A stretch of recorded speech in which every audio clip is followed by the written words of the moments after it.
Bienvenue sur Vocomédia TV. Si vous aimez notre chaîne, n'oubliez pas de cliquer sur la cloche de notification et de vous abonner pour ne rien rater des dernières actualités.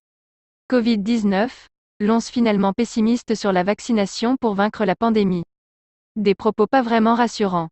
Le directeur de l'ONS en Europe s'est montré davantage pessimiste ce vendredi 10 septembre sur la capacité d'un taux élevé de vaccination à stopper à lui seul la pandémie de Covid-19, du fait des variants qui ont réduit la perspective d'une immunité collective.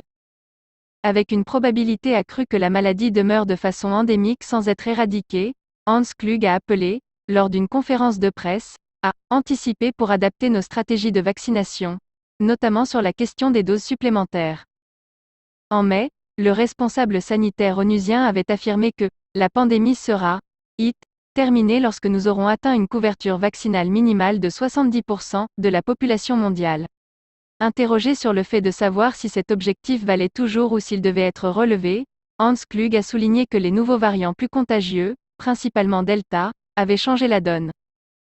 À l'époque, même si le variant détecté initialement en Inde sévissait déjà, il n'y avait pas une telle émergence des variants plus transmissibles et plus viraux, a-t-il fait valoir. Donc je crois que cela nous amène au point où l'objectif essentiel de la vaccination est avant tout d'empêcher les formes graves de la maladie et la mortalité, a-t-il souligné. L'immunité collective est illusoire seulement avec les vaccins. Si on considère que le Covid va continuer à muter et rester avec nous, comme la grippe, alors nous devons anticiper comment adapter progressivement notre stratégie de vaccination à la transmission endémique, et acquérir un savoir très précieux sur l'impact des doses supplémentaires, a-t-il ajouté.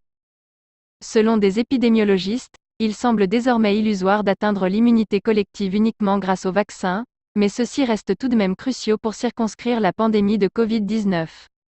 Un niveau très élevé de vaccination reste aussi indispensable, pour réduire la pression sur nos systèmes de santé qui ont désespérément besoin de traiter les autres maladies que le Covid, a encore souligné Hans Kluge.